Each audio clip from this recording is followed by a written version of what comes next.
Nous avons tant prié, sans savoir qui nous entendrait. Chers frères et sœurs dans la foi et amis spectateurs de la chaîne AGFA 27, nous vous saluons dans le précieux nom de notre Seigneur et Sauveur Jésus-Christ. Nous remercions le Seigneur pour grâce et privilège qu'il y a accordé nous dans l'heure ça pour nous capables de partager avec vous le message de sa parole. Et nous avons fait lecture parole bon Dieu dans Psaume 52, le verset 10.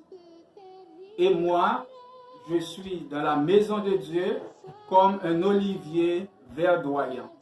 Je me confie dans la bonté de Dieu éternellement et à jamais.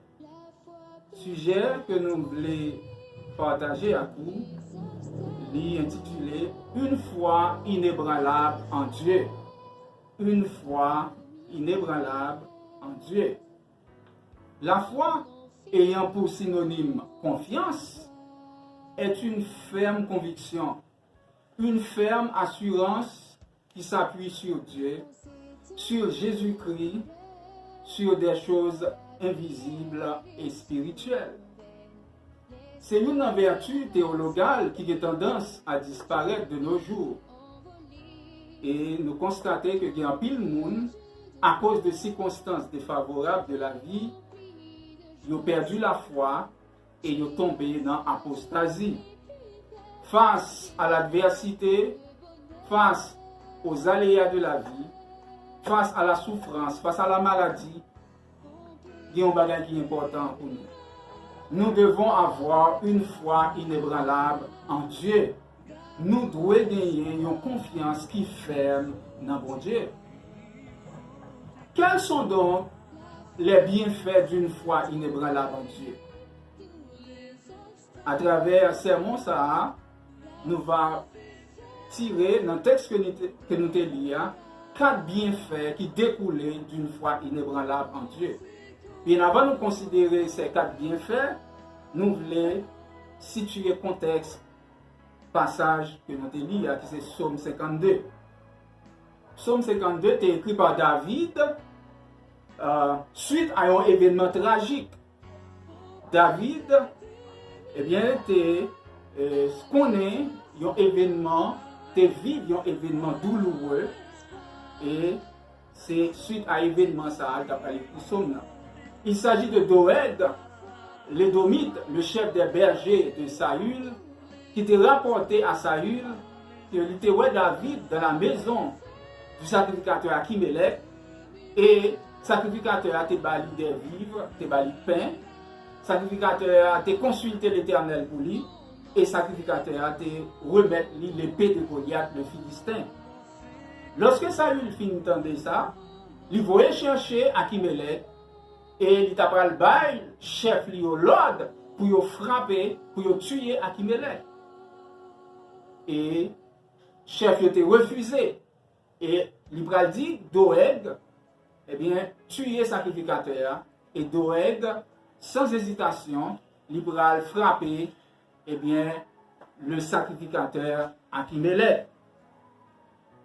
Après que Doeg finit tuer le sacrificateur, nous avons ensemble de 85 sacrificateurs, y compris le sacrificateur Achimelech. Saül, il est allé dans la ville Nob, qui c'est la ville sacerdotale. Eh bien, Saül a massacré les habitants de cette ville. Il a tué hommes, femmes, enfants et nourrissons. Et il a fait tomber au tranchant de l'épée, même les animaux, bœufs, brebis. Nous sommes capables de dire, même bourrique, pas épargné. Donc, massacre, ça, c'était un événement tragique.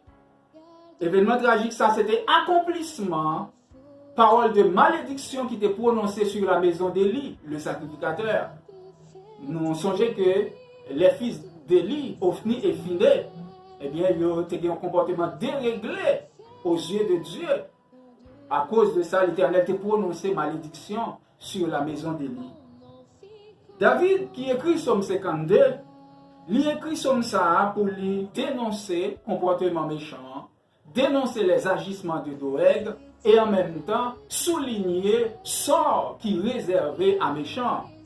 Et au verset 10, David va comparer lui à un olivier verdoyant, à un pied olive tout vert, dans le sens que confiance li gagne dans bon Dieu, c'est une confiance inébranlable. David voulait montrer que malgré l'événement ça a passé, côté, eh bien, lui-même, il était en danger, lui sauvé de justesse, mais ça n'a pas fait perdre la foi dans bon Dieu. Ça n'a pas fait le décourager. Au contraire, il considérait confiance dans bon Dieu comme une confiance inébranlable. Même Jean-Olivier, il est solide dans la racine. L'olivier, c'est un excellent arbre de la Bible. Et c'est un arbre à travers lequel nous sommes capables de tirer en pile enseignement. On va connaître dans quelle situation on trouve actuellement. On va connaître est-ce qu'on emploie à la persécution. Est-ce que on va vivre des moments difficiles dans la vie à cause de la maladie, à cause de la privation. On va connaître est-ce que c'est un monde qui maintenant fait face à la persécution. Quelle que soit la situation difficile qu'on connaît dans la vie, on n'a pas besoin de décourager, on a besoin d'une confiance inébranlable, on a besoin d'une foi inébranlable dans mon Dieu. Gros vent, tempête, yo pas ébranler la foi, parce que la foi est enracinée dans mon Dieu. Même Jean-Olivier est solide dans la racine et rien pas capable de raciner. Nous vivons un moment de crise. Il y a un moment côté un pile monde sombré dans l'apostasie. Mais si vous-même, vous toujours bien la foi dans mon Dieu, si vous toujours bien confiance dans mon Dieu, si vous toujours été attaché à mon Dieu en dépit de l'adversité, en dépit de la pandémie COVID-19, vous toujours été accroché à la parole de Dieu. Si vous avez une promesse, bon Dieu, sur la vie, eh bien, m'a dit, vous êtes capable de considérer tout comme un olivier verdoyant. Vous êtes capable de considérer tout comme un pied olive tout vert.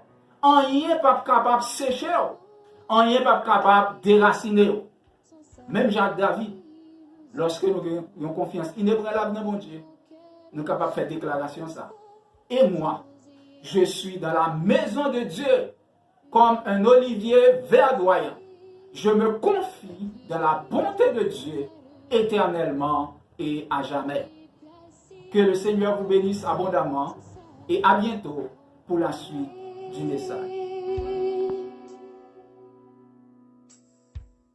On peut faire des miracles avec la foi. Gardons espoir, il faut y croire.